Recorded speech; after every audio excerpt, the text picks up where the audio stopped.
everyone, frankly, in Europe. I mean, they have what I think must be accounted the most capable armed forces in the continent now, and they've learned incredibly quickly. They've developed incredibly sophisticated tactics, and they've managed to do things which I don't think your average thriller writer would have thought of. I mean, taking a load of drones by truck all the way across Russia and attacking an airfield which is thousands of miles away from the front line. Incredibly audacious stuff, and it will make Putin and his advisors think. Hello and welcome to Frontline with me, Philip Ingram. Now today, I think it's day 1477 of Vladimir Putin's 10-day special military operation. Yes, folks, that's into the 5th year. But we're very privileged to be talking once again to an old friend of the show, Eliot Wilson. Eliot was a clerk in the House of Commons from 2005 to 2016, where he worked on the Defence Committee and was Secretary to the UK delegation of NATO Parliamentary Assembly. Now a writer on and commentator on politics, international affairs and security, and you write for City AM, The Spectator, The Hill, and you're contributing editor for Defence on the Brink. Eliot, welcome back to Frontline. I'm glad to be here, as always. Now, there's nothing going on around the world at the moment, or is there? What on earth is happening? Well, I think the problem is that those who are in control of events don't know what's happening either. I think one of the great problems that we're having with Operation Epic Fury, as the Americans have termed their military strikes against Iran, is that they've started a campaign which has been tremendously successful in military and technological terms. I mean, stupendously so. In the first 12 hours, Israeli and US jets flew 400 sorties. 400 jets flying 1,500 sorties. I think, once every 3 hours there were planes hitting targets. And that's incredibly impressive from a technological, logistical point of view. But I don't know what they want to do. And I'm not convinced that Donald Trump knows what he wants to do, except some airy statements about punishing or degrading or stopping Iran doing bad things. But of course, he's also said that they need to surrender unconditionally, which has kind of made it by default an existential conflict for Iran. So I think it's very difficult to understand quite where this goes. And I think that's reflected in what's coming out of the White House and other parts of the administration. Trump has said the war is very complete and very nearly over. Whereas Pete Hegseth, the Secretary of Defense, says that, they're only just starting. And then when Hegseth was challenged as to which was true, he said both could be true. You think, no, they can't. They literally can't both be true. But I think that reflects a kind of lack of planning, but also a weird feedback loop within the American administration, which is that what we say is what is happening. And that's clearly not the case. The one thing I can say is there would have been a lack of planning. There'll be lots of planning going on. It's the lack of a direction of an end state. But then, I've been a military planner, and I wouldn't expect an end state to be put out in the public domain. And if I was briefing my principals to go out and be giving comments on what it is, I would be asking them not to give a clear end state and to deliberately create some confusion, because it would then not allow our foes to be able to concentrate on what it is they need to do to try and disrupt our path to get to that end state. So I'm slightly more hopeful than you. I think the military planners, those that will have put those 3 aircraft carrier groups and all the other military capability in there, will have at the very least assumed an end state, and they'll have soon assumed a number of them and be working towards those. And then whichever one Donald Trump finally comes down and says, this is what we're going to achieve, right, go for it, lads, they take that contingency plan or com plan off the shelf and go, we'll execute this one, boys. I think certainly you're right that, in military terms, there has been a tremendous amount of planning. I mean, you don't get that many planes that coordinated without it. And if sowing confusion is part of the brief, then that's certainly been achieved. I think the fundamental question, if you step back for a moment, has to be, is this about regime change or not? Because, regime change is something that is done from time to time. It is technically against international law, but we know that lots of things which happen are against international law. And I think there will be an awful lot of people who lost very little sleep over the fall of the Islamic Republic of Iran's regime in Tehran. But if it is about regime change, the Americans don't have a particularly good track record of achieving that. And I think what was interesting was Donald Trump's comparison with Venezuela, where he said, that was essentially what he would have liked to be happening in Iran, where they had they removed one person and then they'd identified other people who would come in and be more compliant. The problem is in Iran, of course, they've killed all the other people who might have come in and been more compliant. And what I think is lacking, and this is often the case when you seek to have regime change, is a single identifiable alternative figure around whom there could be a coalition which would be an alternative. And I think if we are talking about regime change, and I think that should be on the table as something which is discussed, because Iran has been a threat to regional and world security for nearly 50 years. We need to be thinking about who that's going to be and how that's going to be achieved, because it's very difficult to achieve. It's almost impossible to achieve from the air. Yeah, no, you can't achieve regime change purely from the air. There needs to be a core of it on the ground. But it's having impacts across conflicts elsewhere. What do you think Putin is making of this with regard to his position geopolitically, but also what he's trying to achieve in Ukraine? I think there are two sides of this for Vladimir Putin. On the one hand, I think he'll be tremendously pleased because it's taken the attention away from Ukraine. He's not currently under pressure, although he's withstanding the pressure very well, to reach any kind of settlement. And of course, it's absorbing American military resources. It's absorbing increasingly European NATO resources. I mean, France has sent, 12 ships, I think, to the Mediterranean. They were an exercise anyway, so and they just happened to be an exercise in the Mediterranean, so they've shifted them by a few hundred kilometers. But I think it's sort of sucking the oxygen out of thinking about Iran. I mean, when was the last time you heard anyone talking about the coalition of the willing in the headlines? It's been some time for that. And I think also Putin will be pleased that there is this apparent rift, however serious, we're not quite sure, developing between the UK and the US over the use of bases. That will please Putin because it displeases his enemies and it's awkward to his enemies. I think the only qualification I'd add is that, and this was true of Venezuela to an extent, Russia has set up this sort of network of allies around the world, basically on the basis of if you don't like America, come and join my gang. And that included Venezuela, that includes Iran. And they've now both come under very substantial threat, and Russia has done nothing.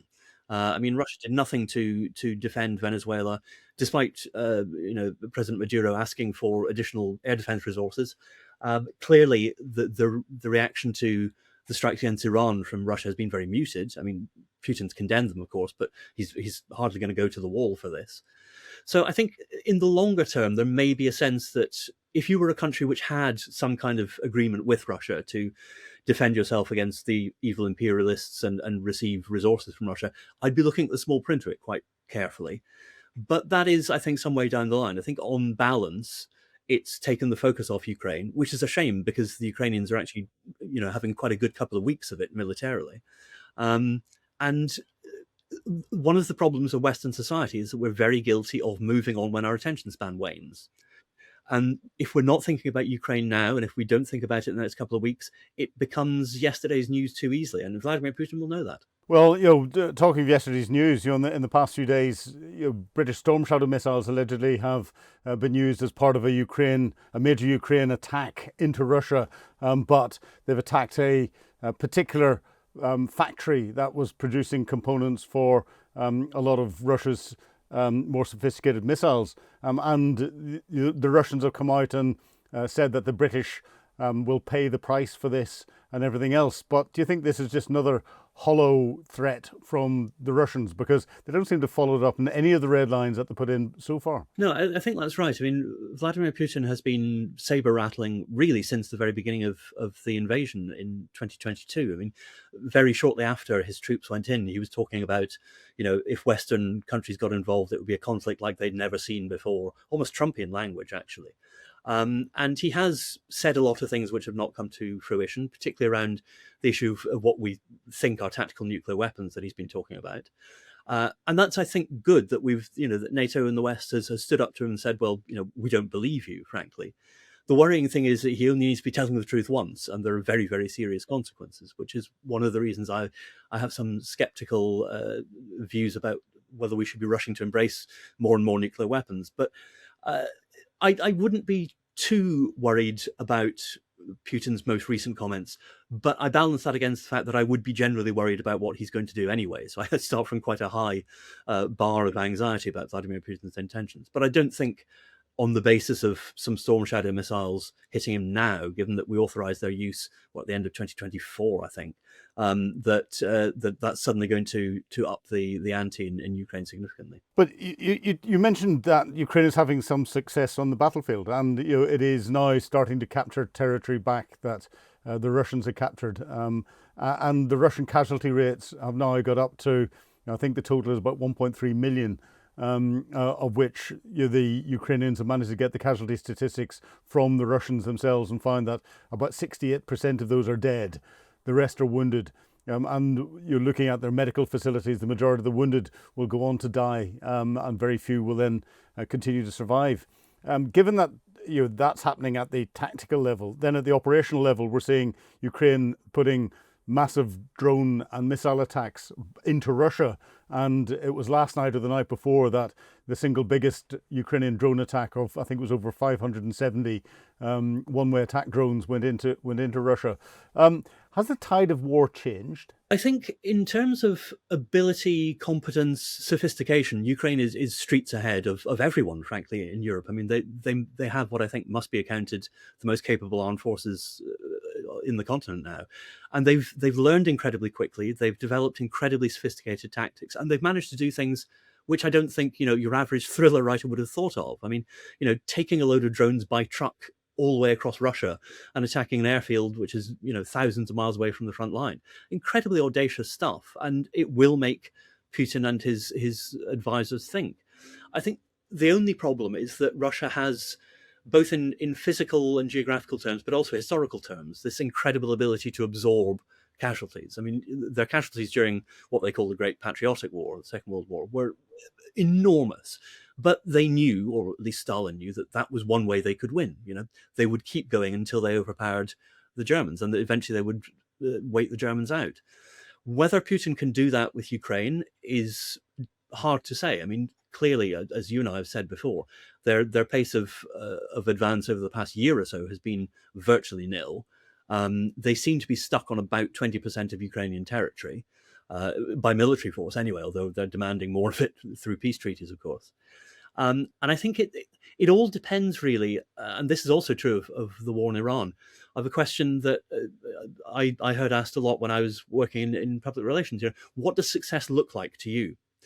And I think that's the interesting point with Putin. What does he view as a successful conclusion to the conflict in Ukraine? Does he regard it as the status quo, which is, having effectively annexed illegally and by extremely violent force a fifth of Ukraine's land? Does he want more? Would he accept only that, or does he want more than that? Has he any belief or willingness to downgrade from that to give any of it back? And where does President Zelensky stand, and where will President Zelensky be allowed to stand? So, of course, he has the disadvantage in this case of being democratically elected and accountable to the people, which is not an issue that Putin needs to worry about.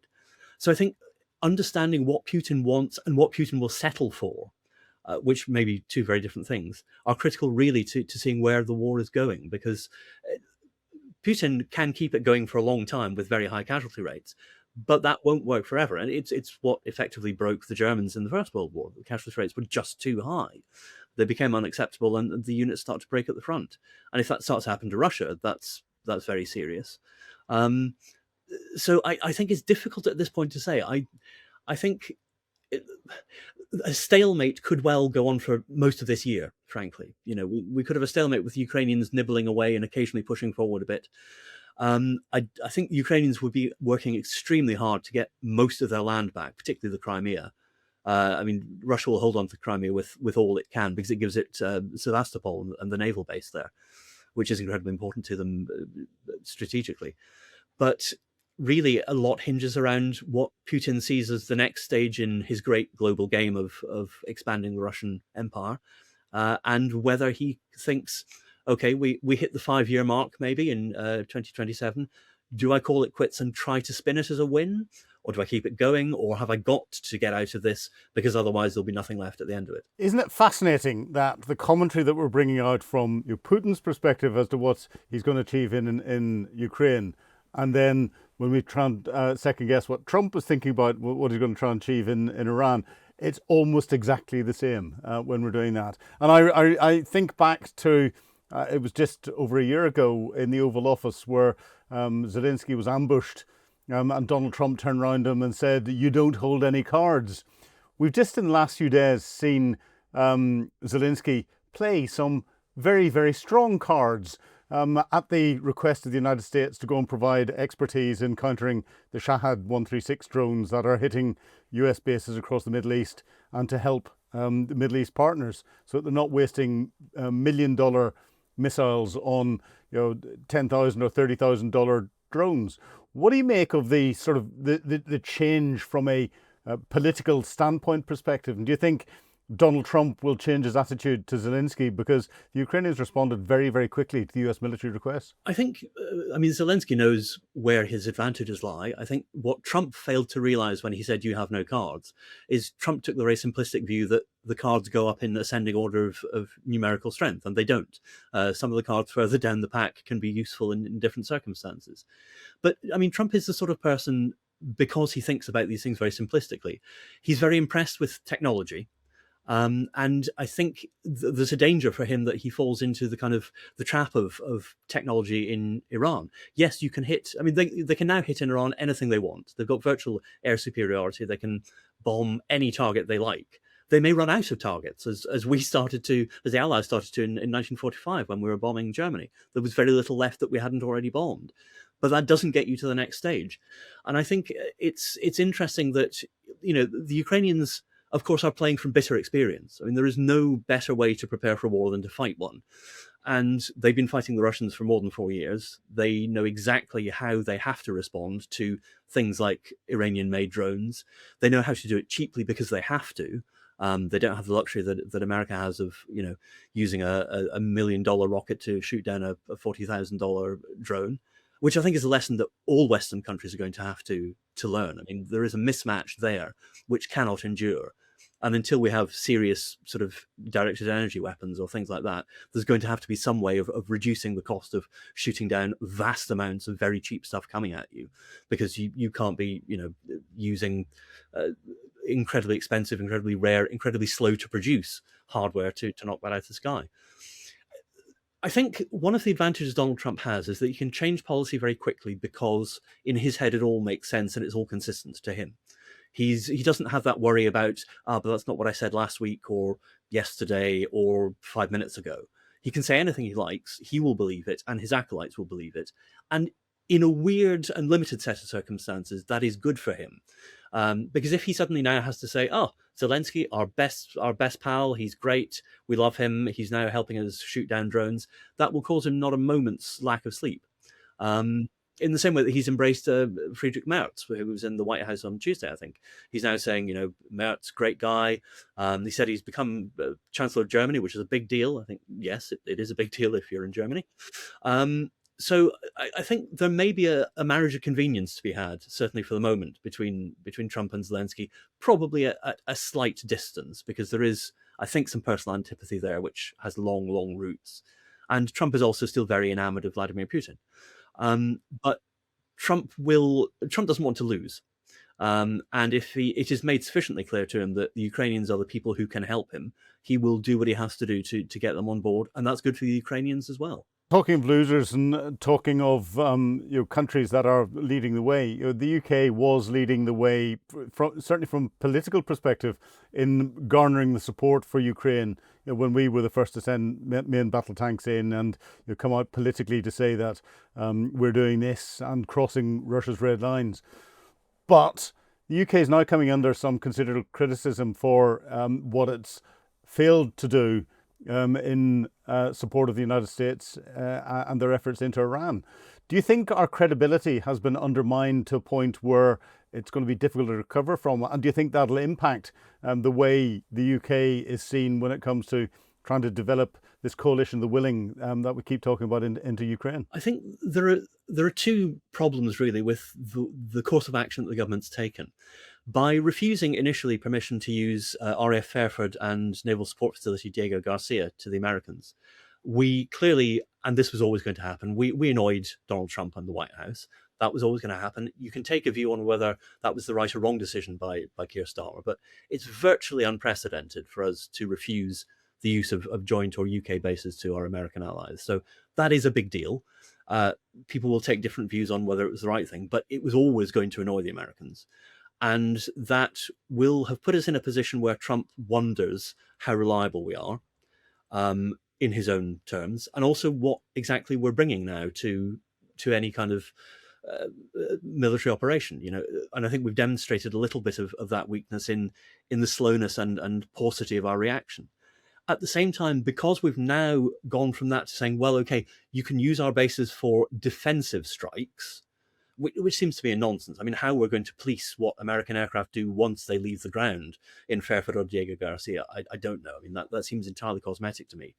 I think we've also then exposed ourselves to a degree of skepticism from our European allies, who are being more robust about this and saying we're not quite sure that this is the way forward. And I think the problem is, by swinging from one to the other, and also by throwing in the idea that we might send HMS Prince of Wales out, we've looked like we're overcompensating, which made us look uncertain about the initial judgment. And I think that helps no one. It just makes us look a little bit hesitant and trying to please everyone. You can't please everyone, these things. You can take the view that we should have faced Donald Trump down, or you can take the view that we should at least have let him use the bases, because I don't think there's any suggestion that he was particularly interested in our making a contribution to the airstrikes. We don't have serious capacity to do that. But you can take the view that we should have let him use the bases because the American alliance is still our most important bilateral relationship. As I say, that's a matter of choice, but each has consequences, and the consequences were inevitable. And these are things we should have known, in the same way that we should have known what we were exposing ourselves to when we ran down our assets in the Gulf at the end of last year and the beginning of this. This war was not an unforeseeable one. And yet we have stumbled into a position of relative weakness and scrabbling around, which I don't think reflects particularly well on anyone in government, but particularly, I think, on the relationship between the MOD and Downing Street, actually.